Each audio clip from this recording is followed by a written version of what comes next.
po to be standing here and sharing kung paano talaga kumilos si Lord sa buhay ko, lalo na sa board exam journey ko sa dentistry.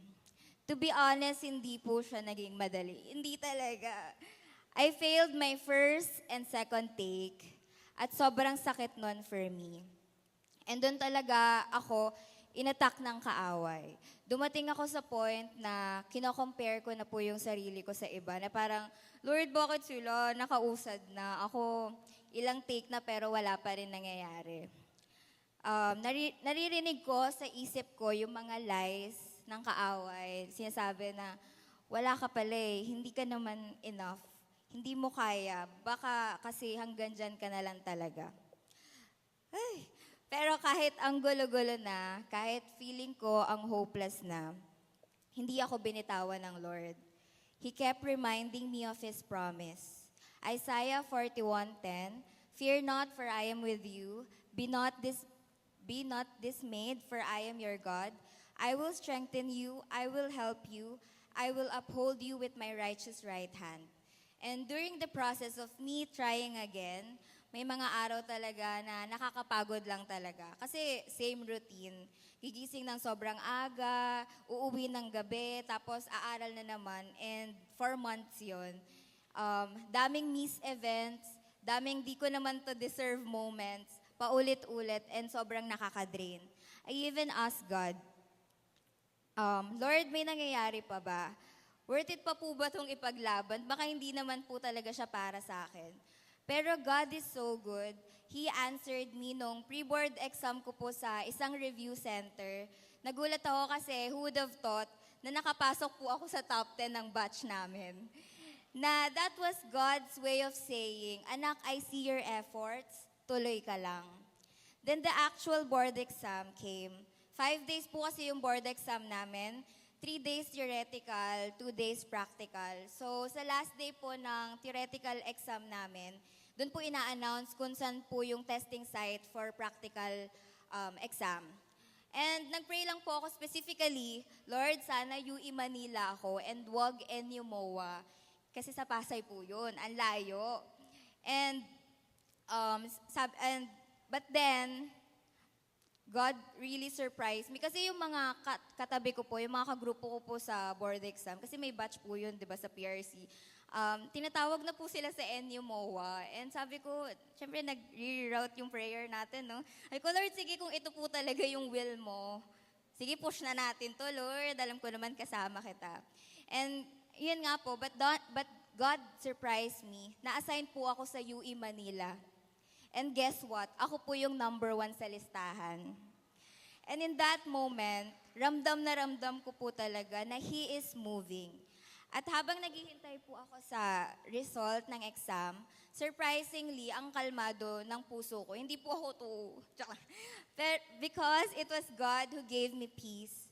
That calm assurance na kahit anong pa ang outcome, alam kong hawak niya ako. He reminded me, anak, ginawa mo na ang part mo, ako nang bahala sa resulta. And sa lahat ng ito, gusto ko lang sabihin na si Lord talaga yung naging lakas ko. Hindi ko to kaya on my own. Siya yung nagbigay sa akin ng strength sa pang-araw-araw. Not only that, siya rin ang naging provider ko sa lahat ng pangangailangan mula pa lang sa pag-aaral, sa finances, sa review, hanggang sa mismong board exam, hindi niya ako pinabayaan. He surrounded me with the right people, with the help and support of my family, especially po kay Mama, na hindi ako sinukuan.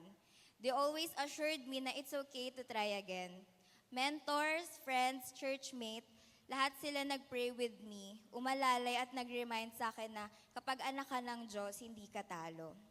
Habakuk 2:3, "For the vision is yet for an appointed time, though it tarry, wait for it because it will surely come, it will not delay."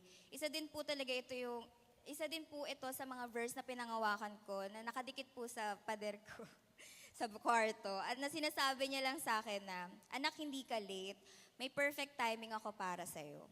Kaya kung ikaw ngayon ay napapagod, bumagsak, or feeling mo hindi ka enough, I want you to know, si Lord hindi pa tapos sa'yo. He sees your tears, your efforts, your prayers, kapit lang. Darating din ang breakthrough mo in His perfect time. From failure to favor, from breakdowns to breakthroughs, and because God is so faithful sa buhay ko, I can now proudly say I am Dr. Jasmine Gakutan Karandang, licensed dentist. To God be all the glory. Thank you po. Ay.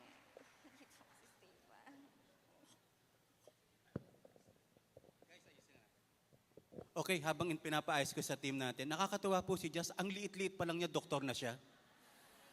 Hindi po ba, ang liit-liit pa lang niya, doktor na agad. Ano po? So, salamat kay Doc Jazz. Faithful, devoted, volunteer o Praise Church o Bando. Ang dami-dami na nating doktor, ano po? Pasyente naman kaya? Si Doc Paula, hindi pa nakakapag-testify dito si Doc Joshua. Ano po?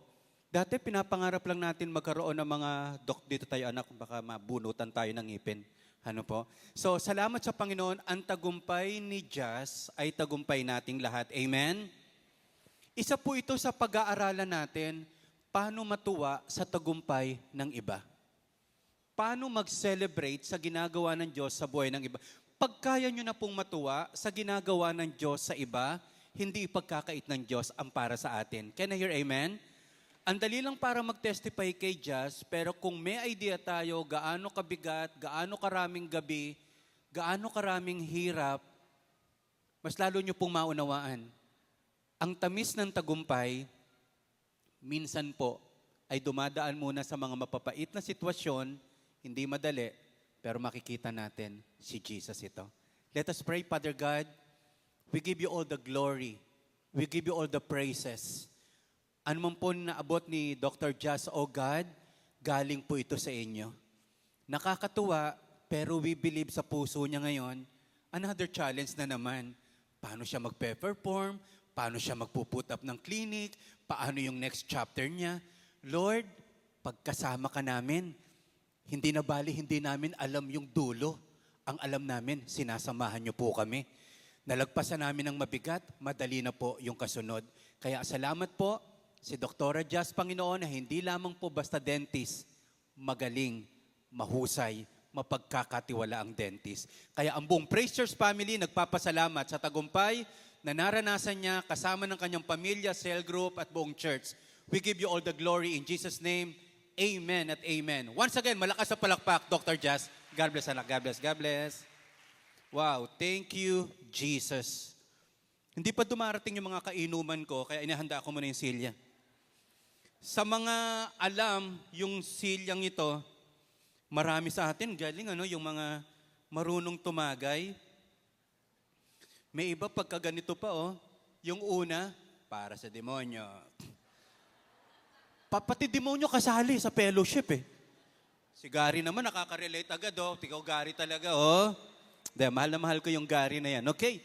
So, bakit may circle? Bakit may circle? To be honest, ang dami ko na pong na-attend ng conference. Ang dami ko na pong na-attendan na magagandang seminar.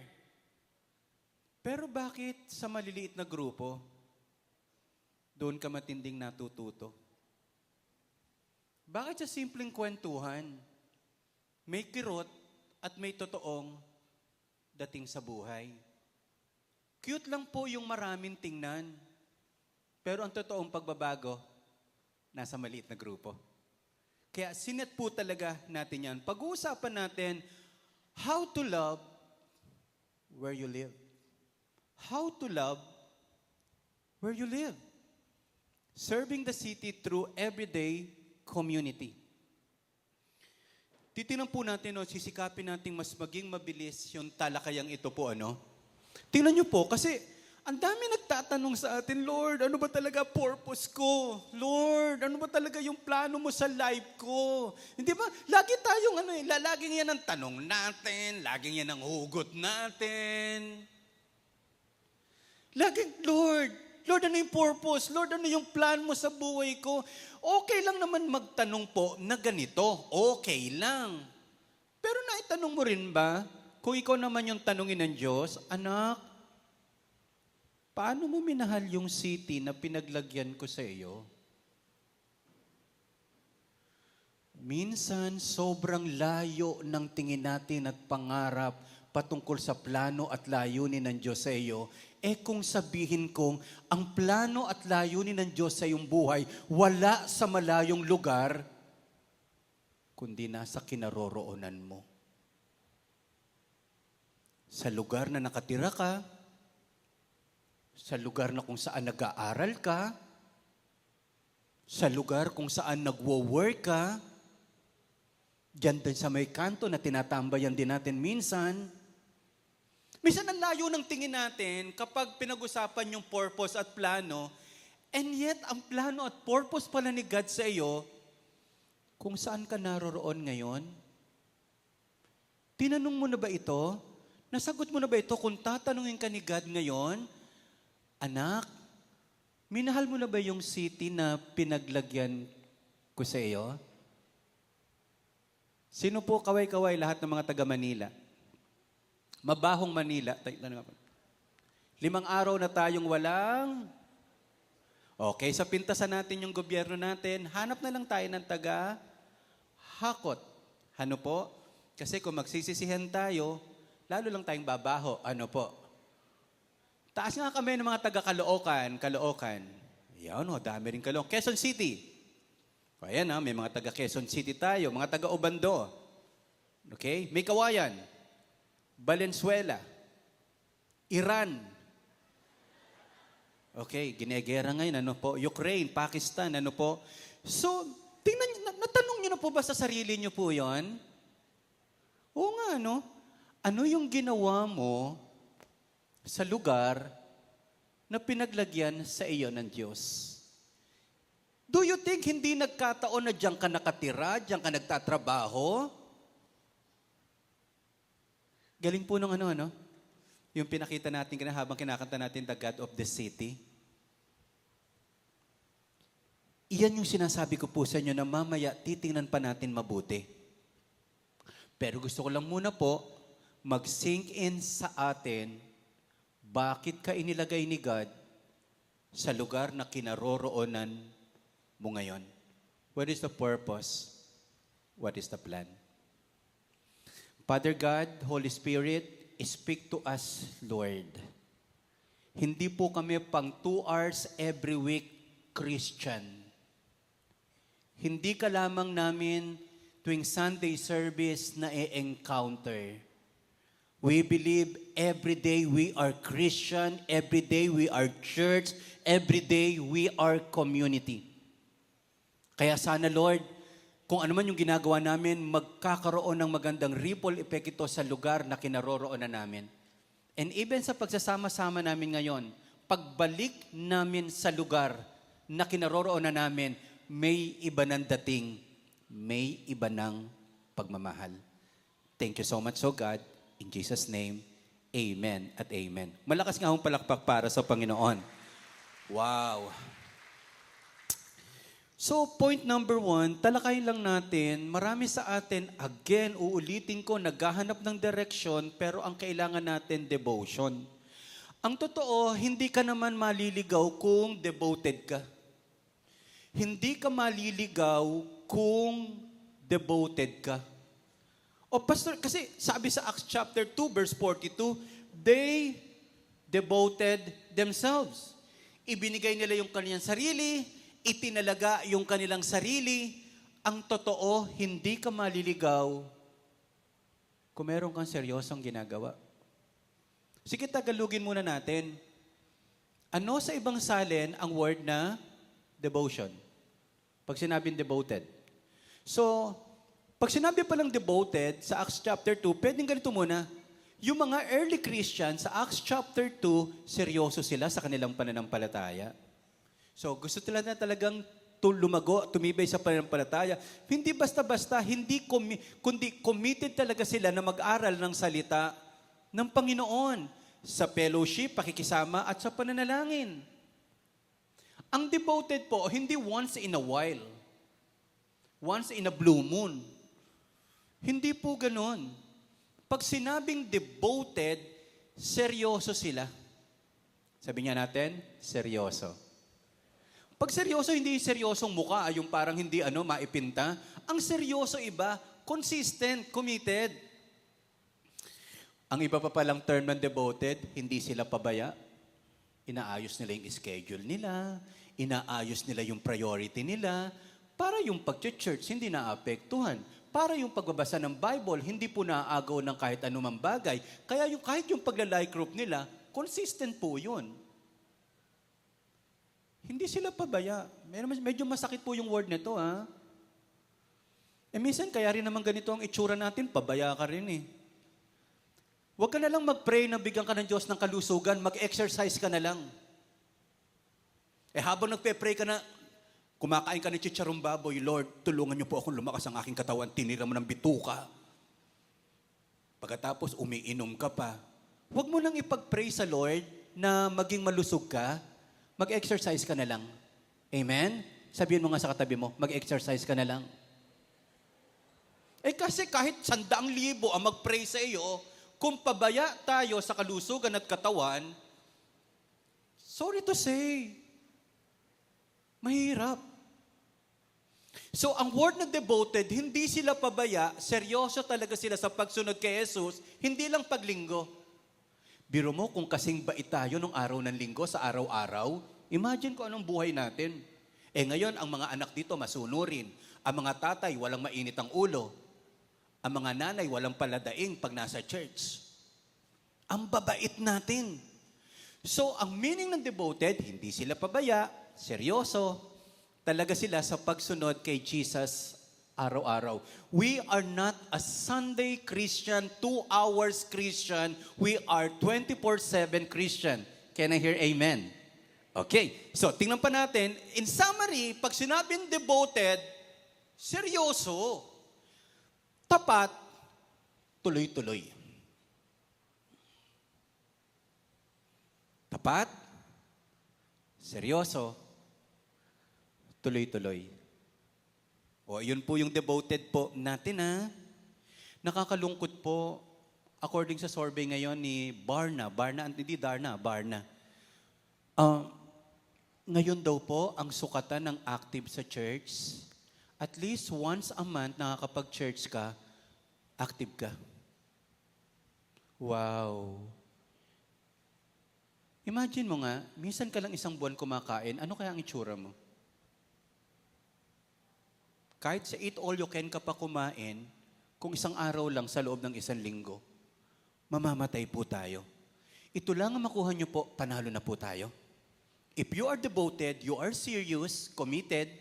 If you are serious, devoted, you are faithful. If you are devoted, you are consistent. Pastor, Tay, saan ho ba tayo dapat maging devoted? Tingnan mo, if you are devoted sa word, anong uri ng buhay meron tayo? Araw-araw, pinapakain natin ang sarili natin ng salita ng Diyos. Araw-araw, nagbabasa tayo ng Bible. Araw-araw, hinihimay talaga natin ng manok. Ba't napunta yung manok, Chicken Joy? Mas madali pa kasing himayin ng Chicken Joy kaysa salita ng Panginoon. Ngayon, devoted ka ba? Tuloy-tuloy ka ba sa prayer kahit walang feels o hindi mo nararamdaman? Nagpe-pray tayo? O pag may problema lang, pag-pray niyo ako. Ba't hindi ka mag-pray? Minsan may mga tao, ang tamad mag-pray. Yung gusto niya, guminhawa ang buhay niya at lumakas siya na pinagpe-pray lang siya ng ibang tao. Ba't hindi ka mag-pray? Ang dami nagpapapray kay nanay. Ikaw ba na pagpe-pray mo si nanay puring man lang? Huwag kang umasa sa prayer ng iba. Ikaw yung manalangin. O ngayon, devoted ka ba sa community, sa cell group, kahit walang filter? Meaning, kahit hindi mo gusto yung pakiramdam mo, uma-attend ka. Kahit hindi mo gusto yung kasama mo, uma-attend ka. Tanungin mo yung katabi niya po, nagsa-cell group ka pa ba?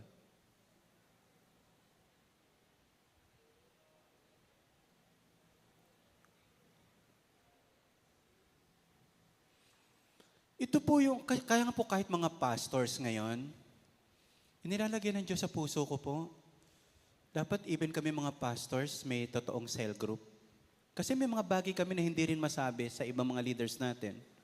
Pero yung ibang mga kapwa pastor, So may dalawa na tayong sinesel group and Lord willing ng mga pastor, siguro mga 4 o hanggang 5 to.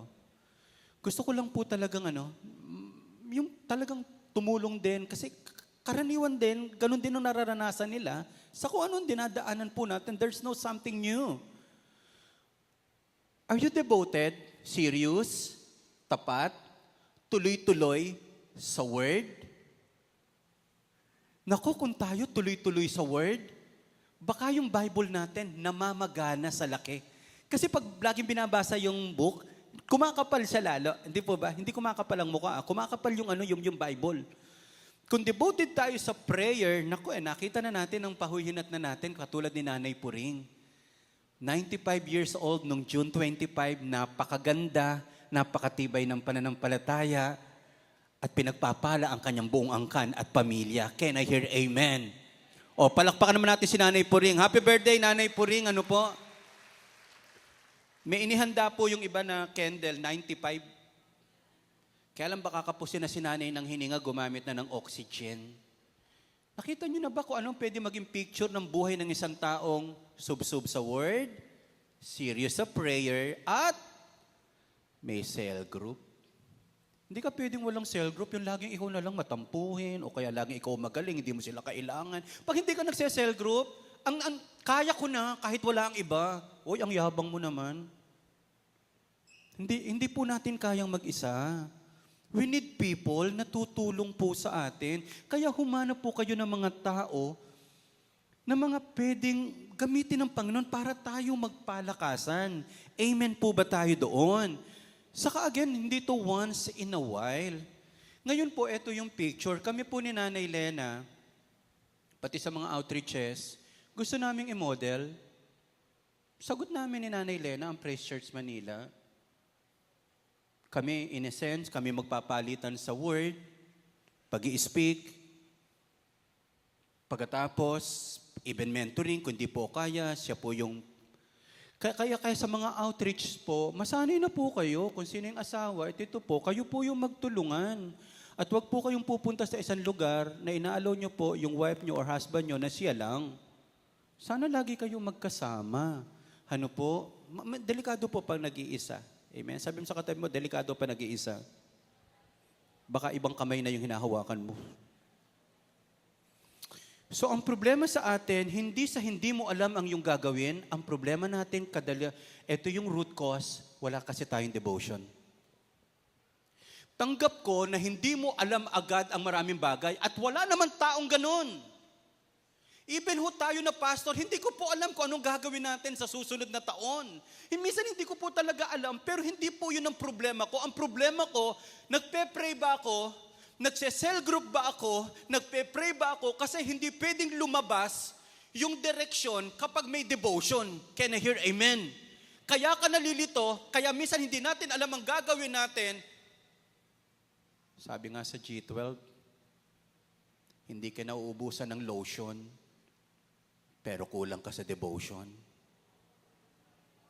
Di ba? Kung ano-ano yung mga pinapatong mo sa mukha mo, pagdating naman sa bahay, kinukuskus mo. Marami sa atin kulang sa devotion. Kulang po. Yung meron niya sa atin, inahapyawan mo na lang yung word eh. Hindi mo na talaga seryoso eh. O sige nga, kumusta kayo ng Lord this week? How is your walk with God? Totoo ka pa bang nagpe-pray? Totoo ka pa bang nagbabasa ng word? Totoo ka pa bang nakikipag-fellowship like the practice of early Christian? Grabe, no? So, huwag ka magtatanong na, Lord, ano ba talaga yung nais mo? Hindi ka naman nagbabasa ng Bible eh. Paano mo matutuklasan? Alam nga naman, hulaan ko. Ito yung gusto ng Diyos sa'yo. Tino ko yung palad mo. Amoy munggo. Amoy galunggong. Mahirap po. Nakigets niyo po ba? Minsan huwag nating iyasa lagi sa iba yung isang bagay na dapat sana tayo ang gumagawa. Can I hear amen? You are responsible to pray to God. You are responsible to read your Bible. You are responsible to attend sa lugar na kung saan pwede kang mag-apoy. So, stop chasing clarity and start choosing consistency. Kulang po tayo sa consistency. Kaya minsan yung mga taong inconsistent, same na same lang naman ang sinasabi. There's no something new. Walang bagong revelation, walang bagong wisdom. So yun po yung magiging problema natin. Talagang walang lalabas na liwanag if we are not consistent. Maaring lumalakad ka sa dilim ngayon, pero if you are consistently reading the Word of God, along the way, hindi mo pwedeng hindi matuklasan at i-reveal ni God yung mga bagay na nais niyang gawin sa ating pong buhay. Marami ho talaga hindi consistent. Iyan ang problema po.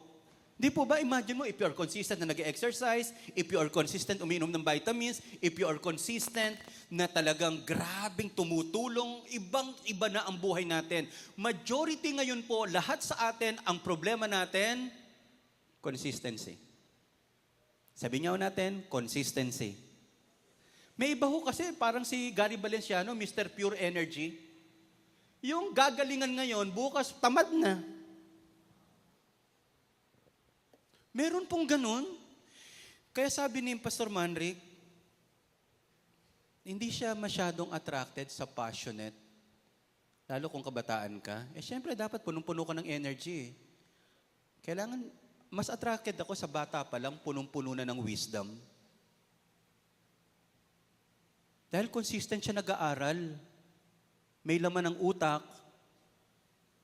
Alam yung gagawin. Kaya nga, pag nagkasama yung dalawang medyo tamad at hindi consistent sa buhay, disaster po yung pamilya. So, ito po yung kailangan nating gawin. So, when you stay with Jesus, He leads the way. Sana maging devoted, consistent tayo sa relationship mo kay Jesus. Sana pag matagal ka ng Christian, automatic matured ka na. Hindi po Kahit matagal ka ng Christian, di ka naman nagbabasa ng Bible, di ka naman totoong nagpe-pray, nagpunta ka nga sa prayer mountain, kumain ka lang ng bangus, nagpa-picture.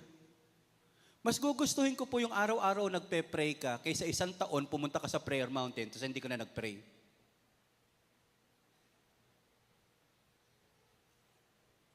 Mas maganda na hindi ako kumain po, hindi ako nag-fasting. Nag-fasting ako ng isang linggo pagkatapos hindi na ako nag-pray.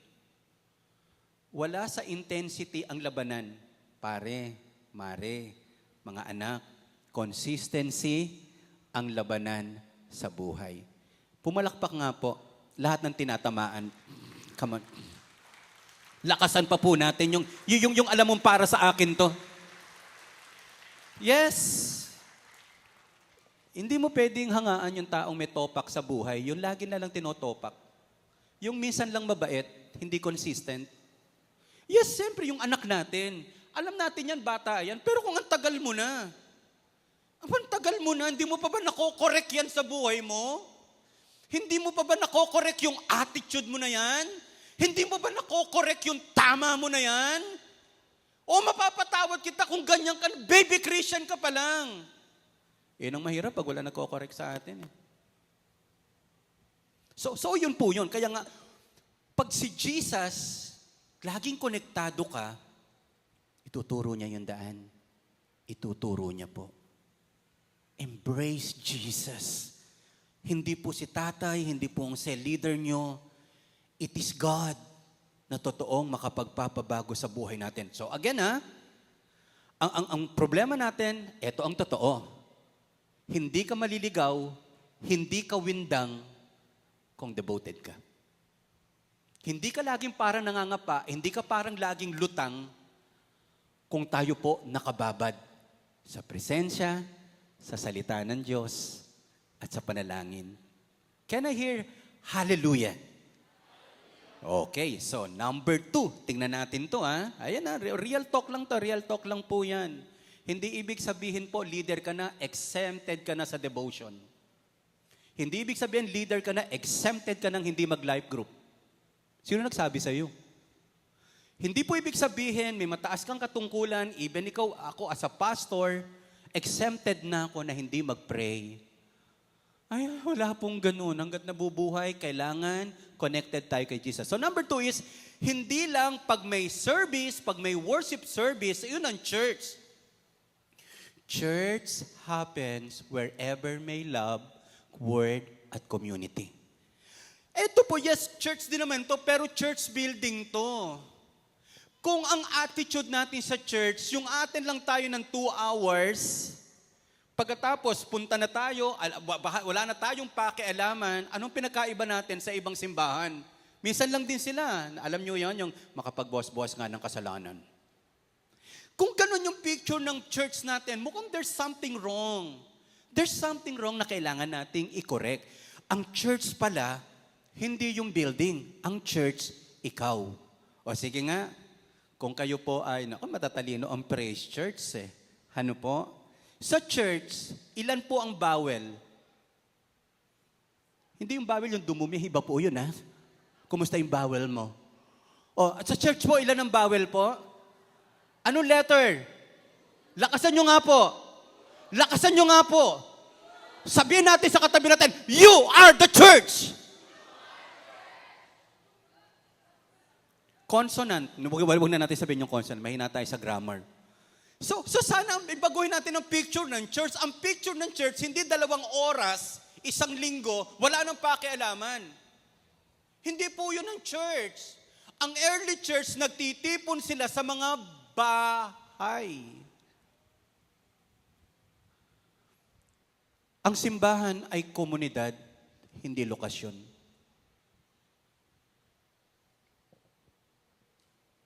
Ito po sa Bimol po ito, pag-aari po ng Bimol to, Victory Plaza. Hindi po atin to, nag-gather lang po tayo. Kung nag-gather po tayo doon sa parke, doon tayo kumanta, church po yun. Nag-gather po kayo sa inyong bahay, church po yun. 2 kayo, pinag-usapan nyo si God, church yun. Simbahan equals community, hindi location. Kaya lang nagiging simbahan yung location kapag may mga Christian doon na nagagather para kay Jesus. Nagkakaunawaan po. Dati, ang simbahan, hindi nagagather sa mga sinihan. Hindi nagagather sa mga mall. Talagang may mga patulis lang, mga palawak, ano po. Pero yun nga po, sana nagbago na po yung ating concept patungkol sa church. You are the church. Okay? Ang tunay na simbahan, hindi lang yung may altar, hindi lang yung may cross. Ang bahay, ang simbahan, nasa bahay. Yung kahit maliit lang yung sala mo, pwedeng maging worship center yun. Doon sa table, nakipagkape, nakipag-fellowship, church po yun. Pagkatapos, nag-sharing kayo habang nagagayat ng sibuyas at naiyak kayo, church po yun. Lalo nung ginigisa mo na, natilansikan ka ng mantika, ang sakit pala sa impyerno. Church po yun, church po. Nasa pagitan ng 2 taong handang magmahal at makinig para kay Jesus, church po yun. Kaya, ulitin ko, hindi pwedeng wala kang pinupuntahan in between. Di po ako masyadong sa tao. Oo nga, kaya aralin mo. Hindi ka lalago nang wala tayong koneksyon. Hindi ka matutulungan kapag malayo ka. Kaya napakahalaga po tayong lahat na andito ngayon. Tuntua po ako sa mga life group nung kinanta natin ng God of the City. Nandoon ba yung picture mo? May kasama ka ba talaga? Minsan ang mga taong walang kasama kung sino-sino ang sisisihin niyang bandang uli sa buhay niya. Pero ang totoo, may magagawa tayo. You are the church. So, okay. Bago ko i-discuss itong point number 3. Noong araw, siyempre wala pang Jollibee, wala pang McDonald's. Nung sa Acts chapter 2. Siguro kung may mga fast food noon, andoon din po sila. Sa lahat ng lugar na pwede nilang puntahan, pwede gawin nilang church po yon. Kaya nga po, yung bahay po natin, ibukas po natin. Even yung dorm, even yung office, even yung place natin, gawin talaga nating simbahan. So again ang worship service, hindi lang nagaganap kapag araw ng linggo, 9:30 to 11 or 12, kundi araw-araw. Sabi natin lahat, araw-araw. So, number 3 is, ang paglilingkod sa city, okay, nagsisimula sa maliit. Katulad ngayon po, to be honest, walang hindi natutuwa sa Pasig. Nakakaingit yung Pasig kasi may mayor siya na pinalaki po sa kids church. May takot sa Panginoon, kaya nung inilagay ng Diyos, wala mga kickback, wala mga epal na muka. O ngayon, kung yung city na apektuhan dahil merong Christian, imagine yung pwedeng mangyari sa ating buhay, wag lang reklamo ng reklamo, kundi mag-contribute sa pinagagawa ng ating Panginoon. Tingnan anong contribution ng mga early Christian. Ibinenta nila ang kanilang ari-arian at ibinigay sa nangangailangan. Nakapagbenta na po ba kayo para po sa iba? Ilan po sa atin dito po, isinanla ninyo ang kaluluwa ng asawa nyo po? May dinidiscuss po ako, lahat tayo kailangan makaalis sa kahirapan at ito ang palatandaan na hindi ka na mahirap, nakakatulong ka na. Hindi lang yung panahingi. Kahit mahirap ka, kahit wala ka pang masyadong pera, kapag nakakatulong ka, na-overcome na natin ang kahirapan. O sige, lahat nga po ng pinagpala ng Diyos, pumalakpak sa oras na ito. Yung nakakatulong ka na, hindi mo kailangan sobrang yaman. Huwag sobrang damot din. Kasi tinan nyo po, ibinenta nila ang kanilang ari-arian at ibinigay sa nangangailangan. Grabe po yung puso po nila. Kaya yung ayuda mentality, ibe-break po natin dito sa Praise Church. Matagal na natin po yan bine-break. So minsan, yung tulong mo na maliit, sagot yan sa panalangin ng iba. Ngayon ko po na-realize, wala pala talagang totoong maliit na tulong. Lahat pala malaki yan. Yung 1,000 na halos ibinibigay po natin sa abutin ang pangarap, subsidy sa education, yung 1,000 yan, syempre pa nag-Jollibee ka, sabog yan, ang liit niyan. Pero sa mga taong kapos na kapos, ang laki niyan. Although napansin ko lang po kasi nung nagsistart po tayo sa PC Santa Maria, sa grupo nila Pastor Emer po, nag-offer po kami doon sa company ng pumunta sa Yellow House, lahat ng gustong mag-avail ng 1,000 subsidy, o baon, hindi po lahat nagpuntahan. Gusto lang nila bigay lang ng bigay, wala silang part. Napansin ko tuloy, na-realize ko, hindi pala lahat ng mahirap gustong makaalis sa kahirapan. Hindi pala lahat ng mahirap gusto talagang umasenso. May mga tao pala talaga, nagdesisyon na sila, mahirap na talaga ako. Kung tutulungan mo ako, bigyan mo na lang ako, pero yung pag-aaralin mo pa ako, yung ganyan, yun na nakakainis at sugat sa puso na realization. At meron din dito sa church, walang balak umalis sa kahirapan. Nasa church na, nasa gobyerno pa rin yung pag-asa. Nakakalungkot po. Again muli, yung tulong natin is malaking bagay para sa iba.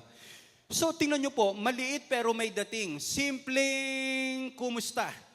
Simpleng kumusta sa classmate mo, malaking bagay po yun. O sabi niya, practicein niya natin. Sabi niya natin sa katabi natin, kumusta ka? Sabihin niyo po, ikaw ay walang pinag-iba. Ganyang pa rin nang tayo ay huling magkita. O Mark, kisan mo nga si Hannah. O isang prayer sa GC, kahit awkward, di ba? Minsan sobrang awkward. Minsan praying for all of us. Epal naman ito. So okay lang yun. Isang copy invite sa kabarkada mong nawawala na sa faith, aba maganda yun. Isang reply sa IG, wala po akong Instagram story ng taong di mo naman close pero alam mong struggling. Hindi ba? Maraming maliliit tayo na pwedeng gawin pero ang lakas ng dating. Hindi naman laging extravagant ang pwedeng tulong natin. Pero sa maliliit na tulong natin, ang laking bagay po niyan. Oh mga kapatid, tingnan nyo lang to. Tingnan nyo, titigan nyo to. Hindi sa laki ng gawa ang sukatan, kundi laki ng puso sa likod ng gawa. Huwag niyo na pong itaas yung kamay niyo po. Alam mo, kaya ka malungkot ang buhay. Puro sarili mo lang iniisip natin. Di ka naman tumutulong eh. Puro ka pa kabig. Di ka pa nagbibigay. Ang malulungkot na tao, lagi na lang nakaasa. Subukan mong magbigay. May kakaibang saya sa puso ng tao naglilingkod. Again po ulitin. Tingnan nyo nga po yung mukha ng katabi nyo po kung masaya o kukuhanin na ng Panginoon. Malapit na. Lord, sino ang pwedeng paglingkuran ko ngayon? Sabi nga natin yung question na to in 1, 2, 3. Baliktarin natin yung tanong, Lord, sino kaya ang mag-aabot sa akin? Lord, sino kaya ang magbibigay ng regalo sa akin? Oy, tumigil ka. Kabigay-bigay ba yung mukha natin? Minsan may mga tao, maasam may magbibigay. Bakit naman bibigyan ang asim ng mukha mo? Di ba? Kung meron dito, ang sipag-sipag sa pag-aaral, baka kahit hindi ka bigyan, pero ang sipag mo mag-aaral, yung worship service pa lang, nagre-review ka na ng exam. Pero dapat focus muna tayo sa Lord. Hello? Sige nga, tanong natin itong malakas. Sabay-sabay tayo in 1, 2, 3. 11:19 na po. Bilisan ko po ito. Pero mo kung ganun ang tanong mo bawat araw, Lord, sino yung pwede kong paglingkuran? Sino kaya ang pwede kong pasamain ang loob ngayon? Sige, subukan nyo lang, tanong mo yan. Sino kaya ang pwede kong busitin ngayon? Sino kaya yung nananahimik na pwede kong guluhin ngayon? Sino kaya yung pwede kong awayin ngayon? Yung nag-post ng FB, pagkatapos barahin mo agad, nye, sige, hindi nga. Alam nyo po, kung ito yung tanong natin, hindi pwedeng hindi marami magmahal sa iyo. Ang tao, uhaw na uhaw, ang mundo kahit non-Christian, uhaw na uhaw sa kindness, sa kabaitan. Huwag sana tayong laging umaasa sa gagawin ng iba. Sana mag-contribute po tayo. May nagigets po ba kayo sa pinag-uusapan natin? Amen? Okay. So, you serve the city by loving one person at a time. Imagine kung meron tayong 100 sa Manila at yung 100 sa Manila na yon nag-iisip kung paano magbe-bless, 100 tao ang pinagpala ng araw na yon. And when you do that daily, the city changes. The city will change. Ang problema natin, umaasa tayo sa pagbabago na magaganap sa bansa natin. Wala ka namang ginagawa. Puro ka lang nakapuna kay Duterte, kay Marcos, kay Romualdez. Kailan pa nabago ang mundo kapag pintas ka lang ng pintas? Kailan pa nabago ang mundo kung sumbong na sumbong ka kay Tulpo? Lahat isumbong mo. Itumbong mo kay Tulpo. Buti pa sino yan? Si Michael V. Itumbong mo. So mga kapatid, mas may mangyayari kapag nag-iisip ka ng kabutihan para sa iba. Amen po ba tayo doon? O sige nga po, malakas na palakpak uli ibigay natin sa Panginoon. Sana na-catch natin ito kasi ito po yung gusto natin mangyari, especially sa mga outreach. Kung taga-ubando ka, ang iniisip mo, paano ka maging blessing sa mga taga-ubando? At sino ang pwede mag-bless sa taga-ubando? Hindi lang yung gobyerno, kundi yung outreach natin dyan. Kaya nga si Jazz, taga-ubando, outreach member po siya dyan. Jazz, kahit hindi masakit ang ngipin, bunutin mo. Para makatulong ka. Kasi po, sayang yung galing ko, bunot na ako, wala akong mabunutan eh.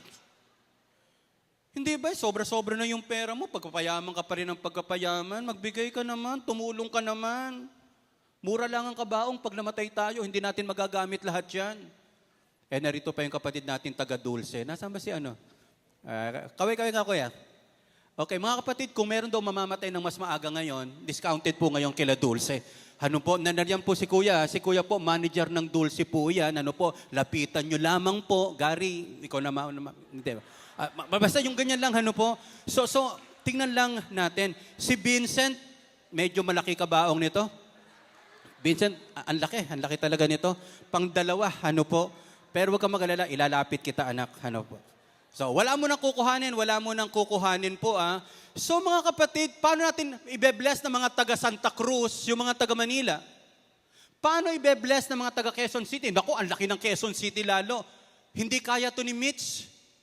Kailangan mag-isip ang mga taga QC, paano nila ibe-bless ang batasan. Taga Tondo North.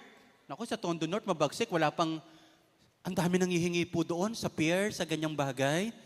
Ay, nakakalungkot. Pero may kawayan, pagbalik nyo sa may kawayan, ano ang gagawin nyo sa may kawayan para maapektuhan ang city of may kawayan? Kung saan ka man naroroon, Binangonan, i-bless natin ang mga tiga Binangonan. O point number 4 tayo, kapag malakas ang community, mapapansin ng city. Nagustuhan sila ng lahat. Ang galing ng word, favor of man. Favor of man. Nagustuhan sila ng lahat at araw-araw may nadadagdag.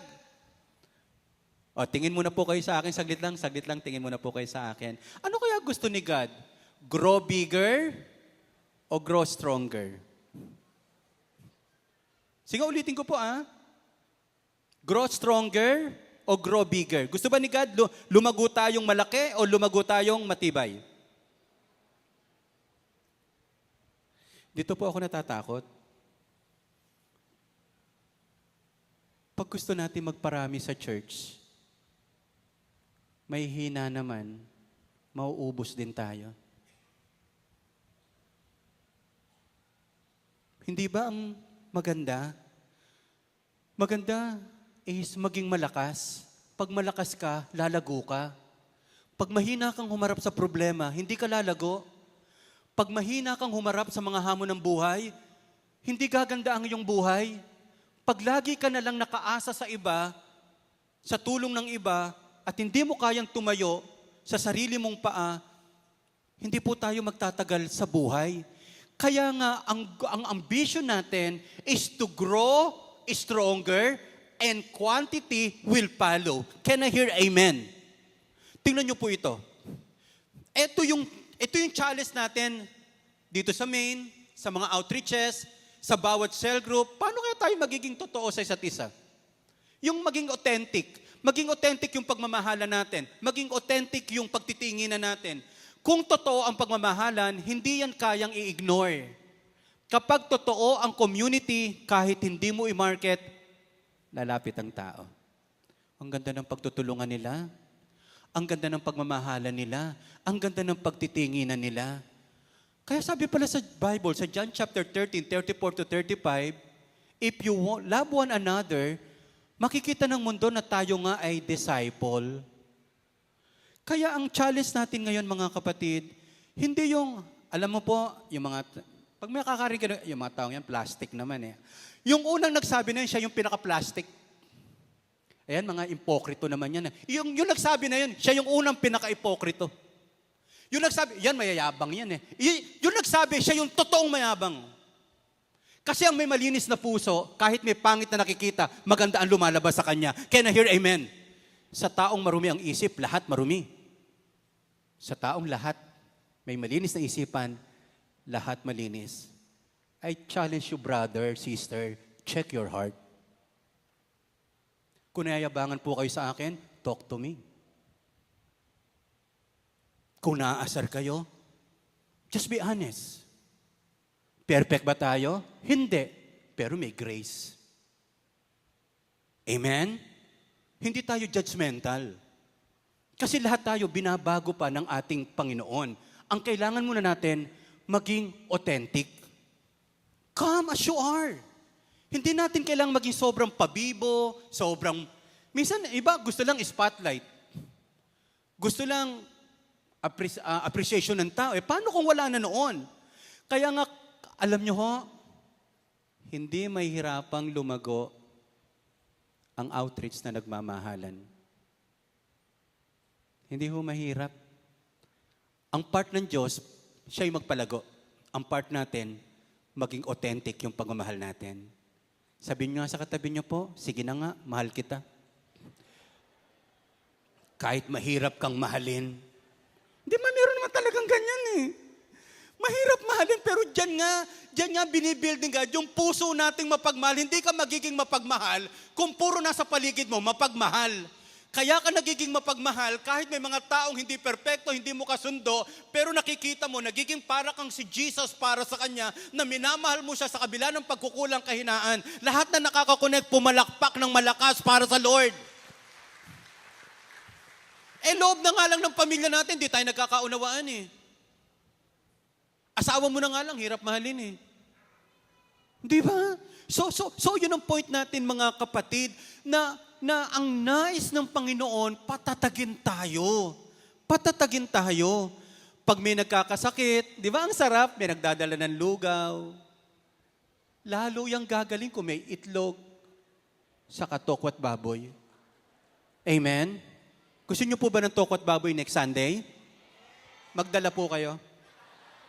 Kala nyo puro libre ha. Pagod na yung admin kasi-serve ng coffee sa tinapay. Pag may nawala ng gana, may nag-pray at nag-check-in. O yung check-in hindi luggage ha.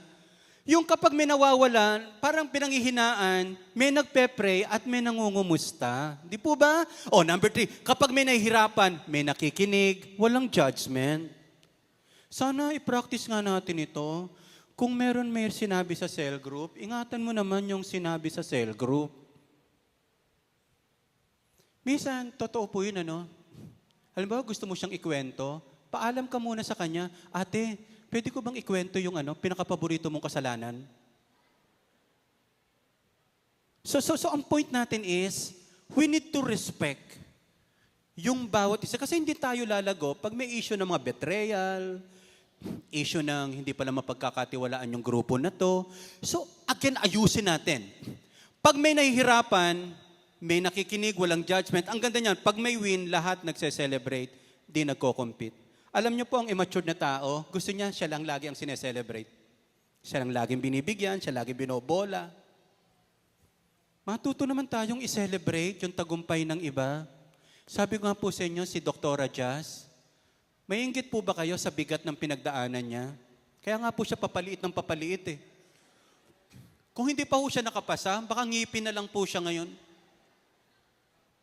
Kaya nga yung wife ko po, siya yung unang naiyak eh. Nung nalaman niya na dentista na pala si Jazz.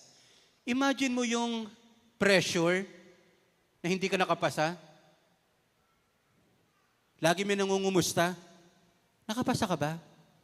Yung mukha ko ito, mukha ba nakapasa? Hindi po ba ngayon, ang challenge sa kanila ngayon, paano magpuput up ng clinic, hindi ka pala magaling na dentista eh. Kaya mga kapatid, alam niyo po, I am 52 years old, mas naunawaan ko ngayon yung lalim ng buhay. Matuto mo namang unawain at tingnan ng perspective na ibang tao, hindi yung puro ikaw lang. Pag gusto mo laging ikaw lang ang iniintindi, hindi ho tayo malago. Pero pag napunta ka na, tinitingnan mo siya sa pagtingin ng Panginoon, malaki pong bagay. So again, kung meron po tayong ganyan, kaya sa mga pastors natin sa outreach, ang isa nating unang palakasin, pastoral care. Pag maliit pa yung grupo, madaling malaman kung sino yung wala, ano yung problema. So, bakit sila nadadagdagan araw-araw? Hindi dahil nagbabiral sila, hindi dahil perfect sila, nadadagdagan sila kasi authentic yung pagmamahal nila. They are not perfect, pero very visible yung pag-ibig nila sa ating Panginoon. Saan man may genuine na pagmamahal at pananampalataya, hindi pwedeng lumagoy. Hindi po ito nakukuha sa program. Hindi na po ito sa strategy. Kailangan tama ang puso. Pag tama ang puso, may totoong paglago, may totoong pag-angat sa buhay. Amen? O sige, malakas na palakpak ulit, ibigay natin sa Panginoon. Community is our loudest sermon. Alam mo naman kung isang church hindi nagkakaunawaan. Alam mo naman kung sa cell group kung may mga problema. Pero again, despite of our shortcomings, totoo may tampuhan, totoo may hindi pagkakaunawaan, pero diretso lang po tayo hanggang sa maayos to, hanggang sa tayo ay tulungan ng ating Panginoon. Community is our loudest sermon. Hindi po talaga nadadaan to sa preaching lang. Sige na nga anak, as I end this, meron pa namang isa, pero gusto ko na pong ano. And then get ready, muli, yung ating worship team. Ito po yung friends po natin for almost 21 to 22 years. Ang pinakamatagal ko pong kaibigan dito si Manric saka si Pastor Sandy. Mula nung mag-aral po ako sa IGSL.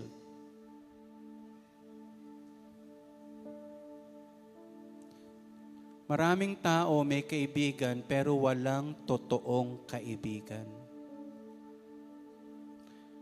Maraming tao may malaking community pero walang totoong community. Naalala niyo po yung tanong ko sa inyo last Sunday?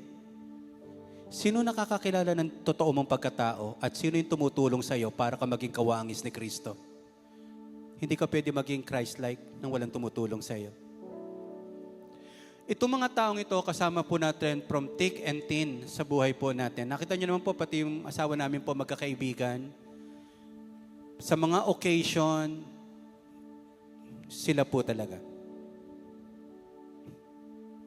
Nagbobolahan lang po ba kami? Minsan ang hihirap ng pinag-uusapan namin. Pero honest, pare, minsan ganito ang kwento ng pare, pag nasaktan ka, magpagaling ka lang, pero evaluate mo rin bakit ka nasaktan. Tingnan mo lang din. Yung parehong sasabihin sa'yo, yung comfort, pero sasabihin din sa'yo, yung dapat mong marinig. Kasi hindi magtatagal ang relationship natin kapag puro maganda lang ang napapakinggan po natin. So very grateful po ako sa mga kaibigan po natin itong kaloob ng ating Panginoon. Meron pong isa dyan, 50th birthday niya na. Hulaan nyo na lang kung sino po. Ako 52 na. Sa July 28, magse-celebrate kami. Sabi niya lang, bro, kayo lang yung gusto kong makasama sa birthday ko. Sa totoo lang, minsan gustong-gusto natin madami. Pero ang totoo, may mga totoo ka lang naman kasama na gusto, na sobrang magiging meaningful, lalo pag ikinasal ka. Ano po? So, sana natuklasan mo na sino ba talaga ang community mo? Kaya kung may cell group ka, seryosohin mo na. Kasi wala naman tutulong sa ating matindi, kundi yung cell group natin, yan yung church natin.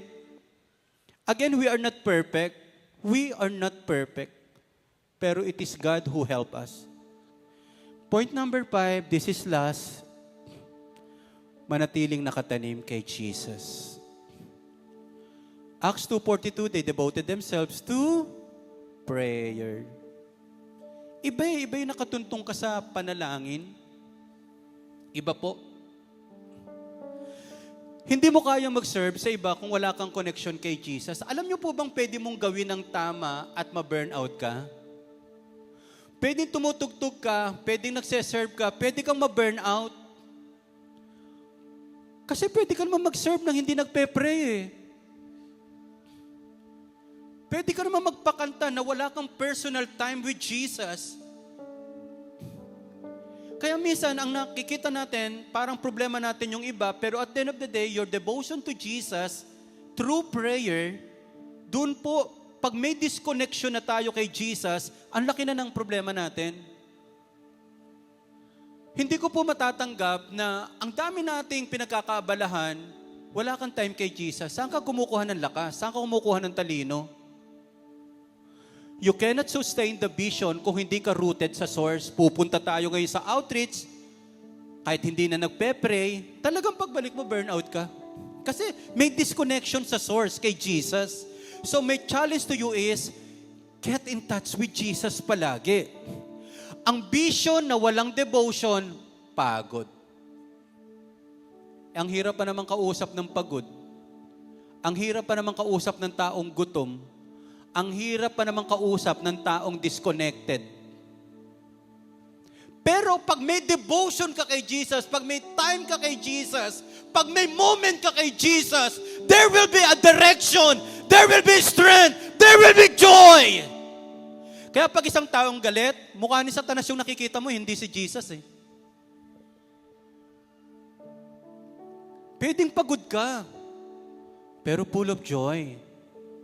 Pagkasama mo si Jesus, sino gustong makasama na ni Jesus sa langit? O wala pa? Pray muna tayo dito. Pray! Pray! Let's stay rooted. Praise Church, outreaches.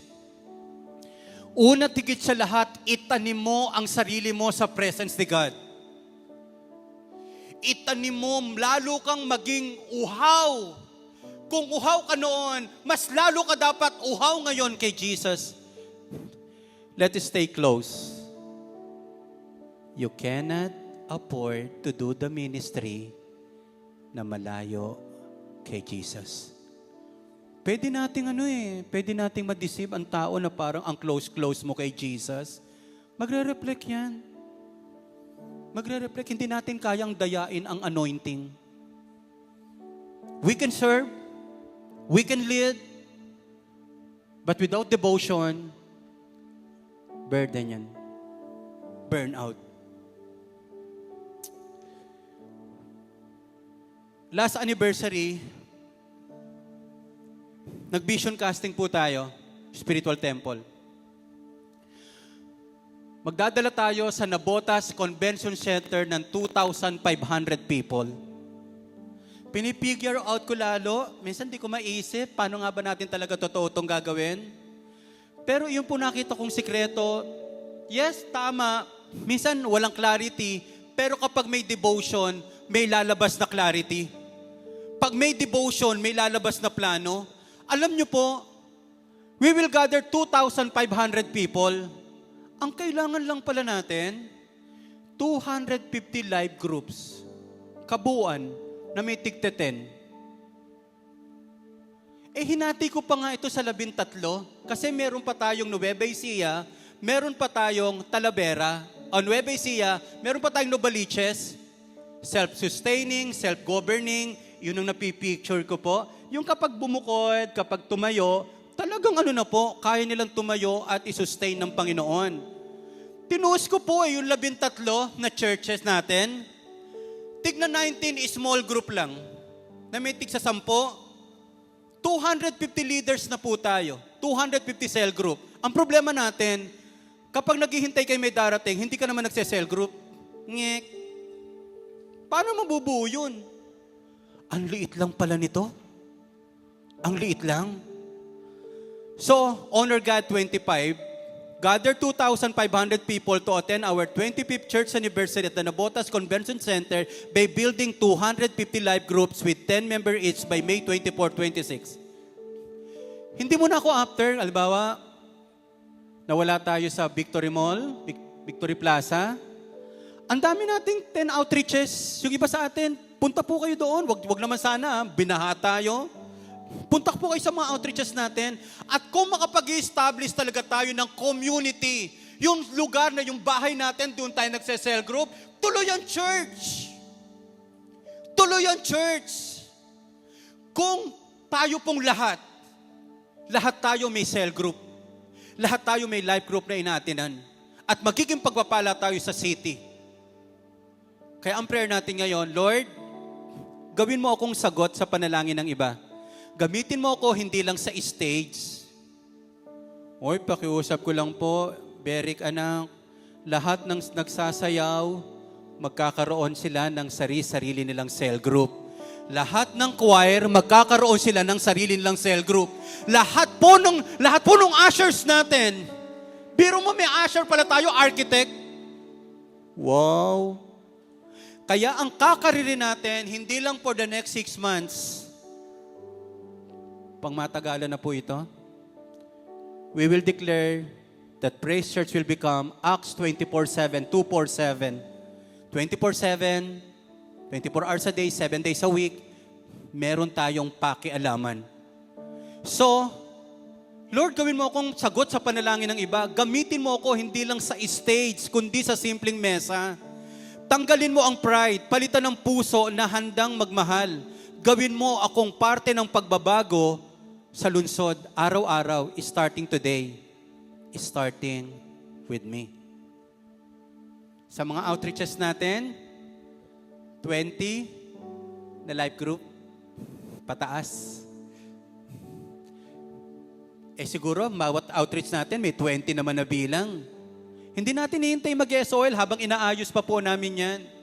Kaya may Tuesday community, lahat po nang a-attend doon, i-immerse muna para uli, ganito pala ang pagse-cell group.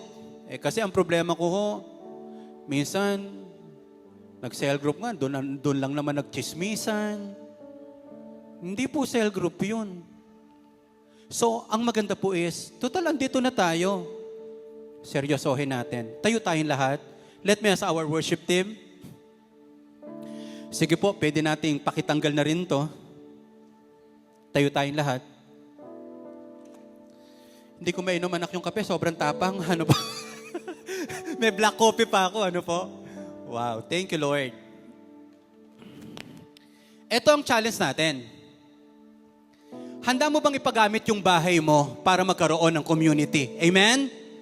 Handa mo bang yung malapit na lugar sa school mo, pwede bang mag-gather po tayo doon? Namimiss ko po yung cell group ni Mama. Meron time, I don't know kung yung cell group ni Mama Marlene is I don't know kung Friday yon o Saturday. Tuwan-tuwa po ako pag nagluluto na siya. Mamaya-maya pala may mga darating na. Namimiss ko po yon. Kung saan naroon ang gawain ng Panginoon, naroon ang pagpapala ng Diyos. So kung pinagagamit mo yung bahay mo, kung pinagagamit mo yung opisina mo, kung pinagagamit mo yung lote mo, yung business mo para sa Lord, mas powerful at meaningful ang buhay. Sa lahat naman ng may pera, kasino na ba yung yung mag-serve? Kausap ko po si Sir Derek kahapon. Kinukwento niya sa akin yung Magna Gold kasi, distributor ng Unilove. So, parang nawala na sa Unilove, inabsorb na lang niya po bilang Magna DOS. Meron dong hindi mga ma-absorb, hindi po sila required para bigyan. Pero ang sabi ni Sir Derek, hindi ako papayag na aalis yung mga taong ito na wala man lang natanggap sa company. Yung 200 to 300,000, gaano katagal nila uli pwedeng kitain yun? Pero yung company ito, for sure, kikita pa uli. Alam mo yung nabasa ko sa kanya? Huwag mong panghinayangan na gastusan ng kaluluwa. Huwag mong panghinayangan. Kaya ngayon po, let me tell you, Praise Church, hindi natin ang uubusin ang pera natin sa building. Gagamitin natin ang pera sa tao, sa paglilingkod. Ito po yung lumang style ng church. Puro pagpapaganda ng simbahan. Minsan sa totoo lang, ang yayabang. State of the art ang church namin. Ang laki. Sa Acts chapter 2, bahay lang. Pero totoo yung mga tao. Hindi nagpapanggap. Mga kapatid, whatever we have, let us use this to save people. Sabi ni Kuya Lester, kahit gumastos tayo ng 1 milyon, isa lang ang nakakilala, panalo pa rin tayo. Basta ang point niya lang, huwag ka namang kuripot. Huwag kang manghinayang. Pag nagkasakit ka naman, gagastusin mo rin sa hospital yan. Yung 100,000 mo, ang daming kaluluwa niyan na pwedeng mabiyayaan ng ating Panginoon. Can I hear amen? Mga outreaches, Praise Church Manila, lahat tayo magse-cell group. Lahat tayo magli-lead. Aabutin natin ang mga tao sa pamagitan ng ating pagmamahalan. Aabutin natin ang mga tao sa pamagitan ng ating pagtutulungan. Aabutin natin ang mga tao sa pamagitan ng mga bagay na pwede nating ibigay sa kanila para sa Panginoon. Habang inaawit natin ang God of the City, alalahanin mo lang ang Diyos. May mga ipapakitang picture dyan. July 27, ito yung huling Sunday ng July. Sana kapag pinakita natin, ilan na ba? 250 na ba? Naabot na ba natin? Baka wala ka pa. Sana kasama ka dito. Pa-update ko po ito kay Gov. From mga outreaches sa main, ilan na yung nagse-cell group? What we need? 250 solid lang na cell group. 250 lang. Yun lang muna, kaya pala natin ng 5,000 eventually. Pero ito muna, isolid muna natin yung 250 live groups. Habang inaawit natin to, sa susunod, kasama na dyan na nagse-cell group ka, kasama na dyan yung umaabot ka sa Panginoon. Come on, let us sing this song, and after that, I will pray for all of us. Come on, come on, come on.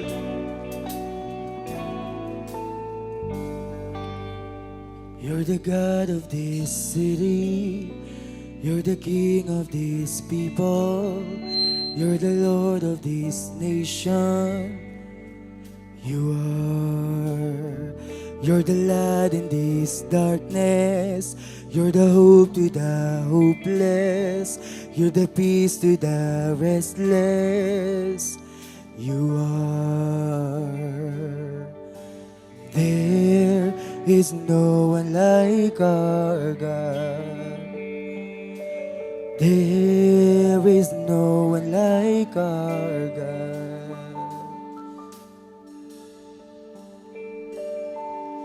For greater things have yet to come, greater things are still to be done in this city.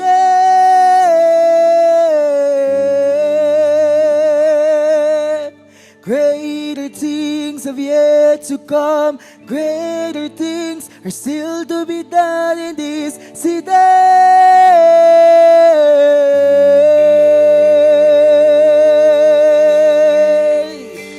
You're the God of this city, you're the King of these people, you're the Lord of this nation. You are. You're the light in this darkness. You're the hope to the hopeless. You're the peace to the restless. You are. Come on, church. There is no one like our God. There is no one like our God.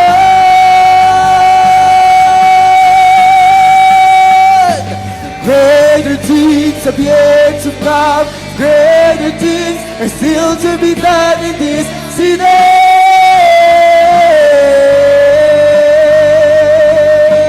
Greater things have yet to come. Greater things are still to be done in this city.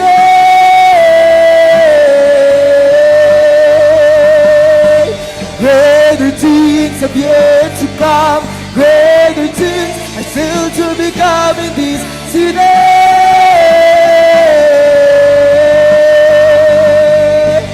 Greater things have yet to come. Greater things are still to become here.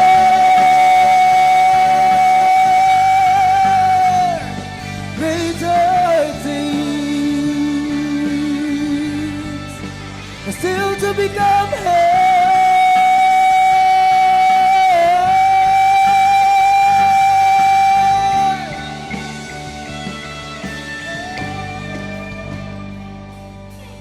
There is no one like our God.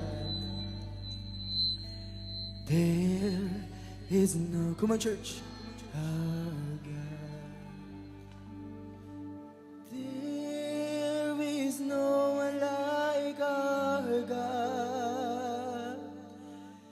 There is no one like our God. Greater things have yet to come.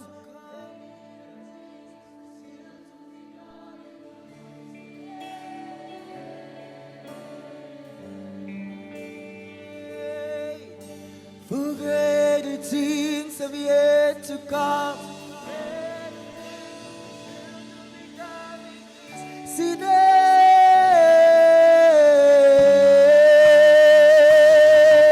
for greater things have yet to come. Greater things are still to be done in this city.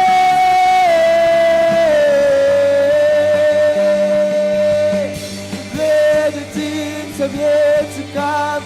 Greater things are still to be coming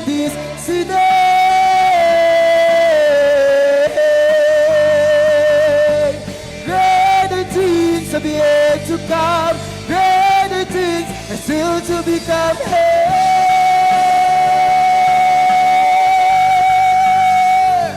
Greater things, still to become hair.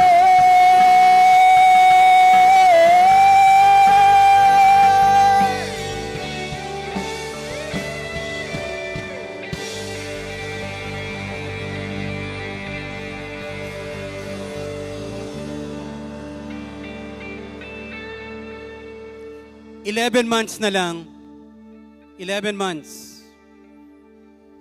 Pupunta tayo sa Nabotas Convention Center. Magmamarcha ang 250 cell group na may tig sa 10 members po. Ibukas mo ang iyong tahanan. Kung napagpala ka ngayon at mas nakita mo yung purpose mo sa buhay, mag-cell group ka sa lugar na kung saan inilagay ka ng Diyos. Na ginamit ang buhay mo parang maraming kabataan ang mabago. Maraming pamilya ang maayos. Ang lungsod natin ay gaganda.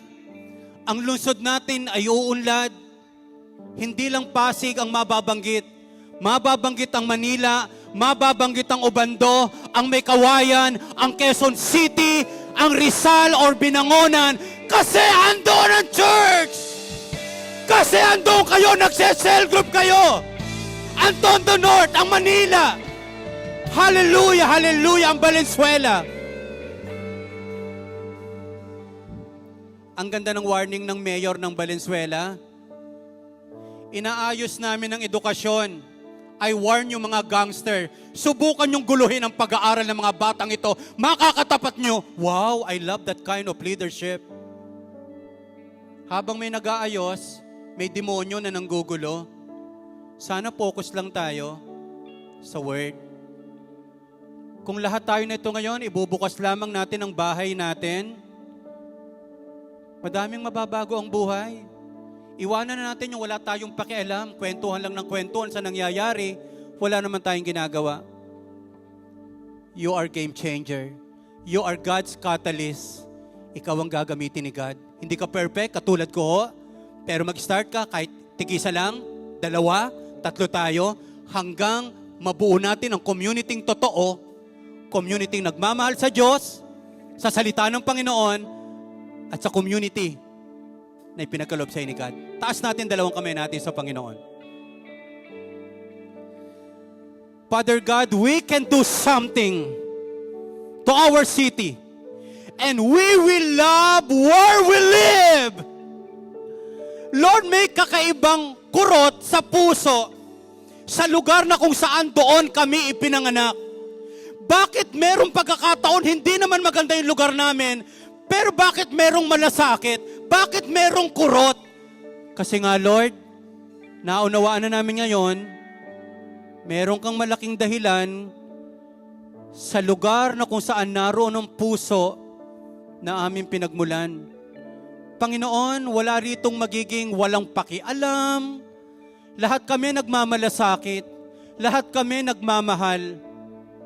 Sige nga po sa oras na ito, kahit short prayer, bless your city. Kung saan kayo nakatira at kung saan kayo nanggaling, pag-pray nyo naman sa oras na ito, Lord, i-bless nyo yung lugar namin. Come on. Kahit 30 seconds lang, kahit 1 minute. Come on, start to pray. Start to pray for your city.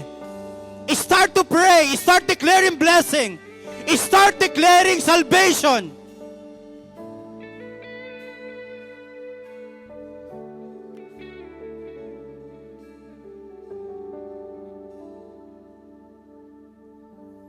Oh, salamat po, O God.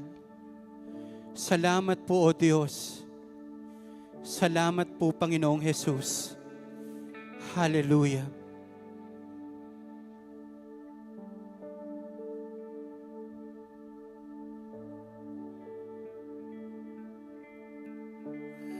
Panginoon, nakakasawa na po yung sobrang lagi na lang problema sa politika, samantalang ang simbahan pala talaga ang gagamitin mo para mabago ang bansa namin.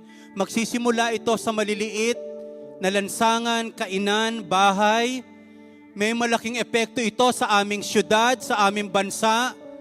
We will not underestimate the impact of our cell group for the week.